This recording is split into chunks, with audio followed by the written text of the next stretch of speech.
कोलांग आदिकाल से मानव के जीवन में गीत, संगीत और नृत्य का गहरा और अटूट संबंध दिखाई देता है। ऐसे ही आदिम संस्कृति में नृत्यों की अविरल धारा रेला, पुलकी, सेरतांग, परसग व कोलांग के रूप में प्रवाहित हो रही है। आदिवासी समाज देवनृत्य कोलांग का महत्वपूर्ण स्थान है। कोलांग नृत्य में समूह का समन्वय, सहयोग और एकता का अद्भुत दृश्य दृष्टिगोचर होता है। कोलांग को जानने के लिए उसके शाब्दिक अर्थ को जानना जरूरी है। कोलांग का संबंध गोंडी के कोला से है। कोला का अर्थ लकड़ी का डंडा है। कोलांग कोलाओं का समूह है, अर्थात डंडों का समूह। बहुत सारे लोग एक साथ हाथ में लकड़ी का डंडा लेकर नृत्य करते हैं। यह लकड़ी का कोला यानी डंडा विशेष रूप से घेवई वृक्ष का बनाया जाता है। घमवई को गोंडी में पिट्टसितुम कहते हैं। कोलांग नृत्य को विस्तार पूर्वक जानने के लिए उसके प्रारंभिक विधि विधान को जानना अत्यंत आवश्यक है। नृत्य सिर्फ पौष माह में ही किया जाता है। माह के प्रारंभ में नृत्य का शुरुआत किया जाता है, जो माह भर चलता है। लेकिन पौष पूर्णिमा के बाद पंचमी तिथि से यह नृत्य अपने चरम पर होता है, जो अमावस्या के पहले तक चलता है। नृत्य करने के प्रारंभ में गीत एवं नृत्य के लिए गुरु अपने लिए सेला यानी कोरस को चुनते हैं, जो उनके गीतों को दोहराते हैं। पहले दिन गोटूल में जाकर युवा देवी देवताओं का सुमिरन करते हुए गीत व नृत्य कर कोलांग नृत्य का शुरुआत करते हैं। इस समय किसी भी लकड़ी के डंडे का उपयोग किया जाता। किसी भी गांव में नृत्य करने जाने के पूर्व रात्रि को विशेष प्रकार का कोलांग से संबंधित नृत्य हिचेलहार किया जाता है, जिसमें सदस्य गोलाकार घेरा में खड़े होकर नृत्य करते हैं व कुछ उनके पीछे एक लंबी पूंछ रूपी कतार बनाकर नृत्य करते हैं। इस नृत्य के गीत में जीवन के विभिन्न रूपों को एवं नश्वर शरीर की क्षणभंगुरता को बताया जाता है।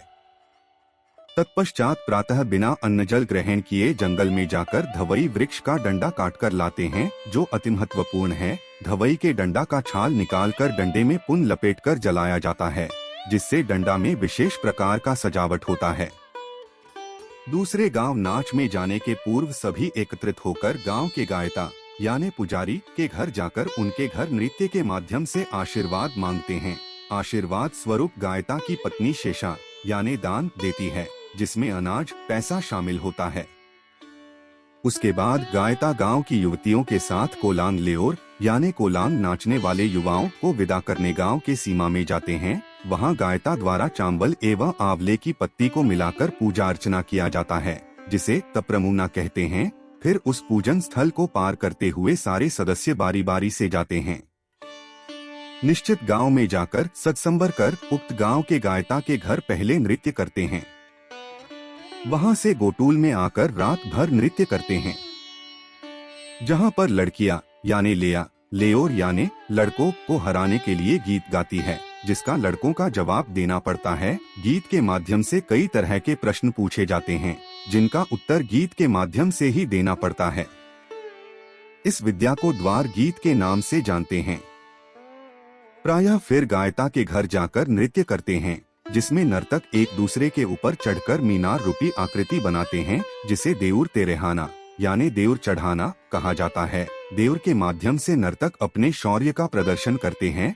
यह संतुलन का नृत्य है। उसके बाद नर्तकों को ससम्मान भोजन कराकर विदाई दी जाती है।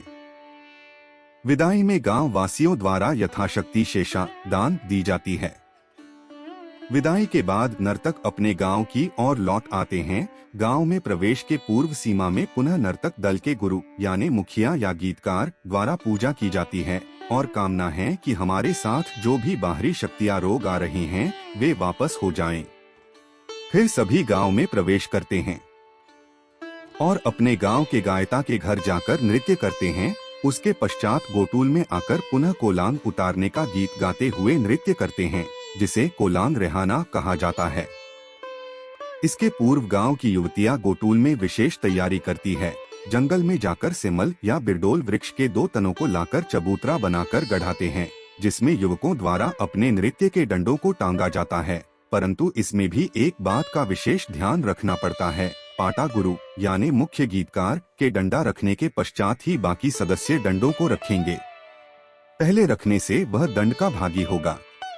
कोलांग नृत्य लिया लड़कियों के लिए निषेध है। लेया कोलांग डंडा लेकर नृत्य नहीं कर सकती है। यह नृत्य पूर्णतः प्रकृति पर आधारित देवनृत्य है। नर्तक देवस्तुति करते हुए नृत्य करते हैं। नृत्य में विशेष आकर्षण साज सज्जा होता है। लेओर कई तरह के वेशभूषा में सजे हुए रहते हैं।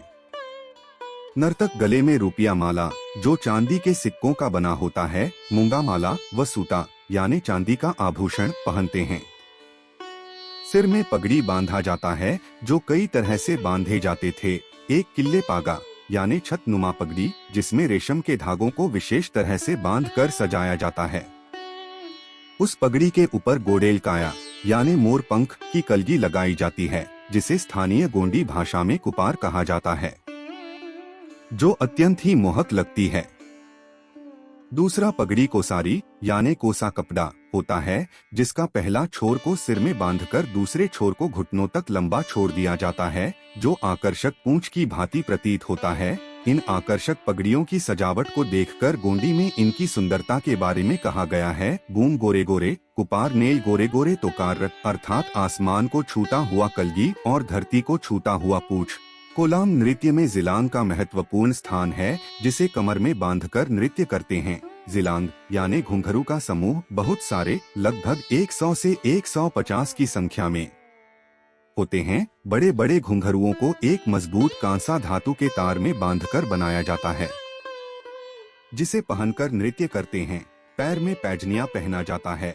यह विशेष रूप से पीतल के खोखले अंडाकार आकृति में छोटे छोटे छरों को भरकर बनाए जाते हैं। इसे एड़ी में फंसाकर पैर के अंगूठे में रस्सी बांधकर पहनते हैं, जिनका मधुर आवाज नृत्य में चार चांद लगाते हैं। कोलाम नृत्य देवनृत्य होते हुए भी अपने शौर्य व संतुलन प्रदर्शन करने व पवित्रता का नृत्य है।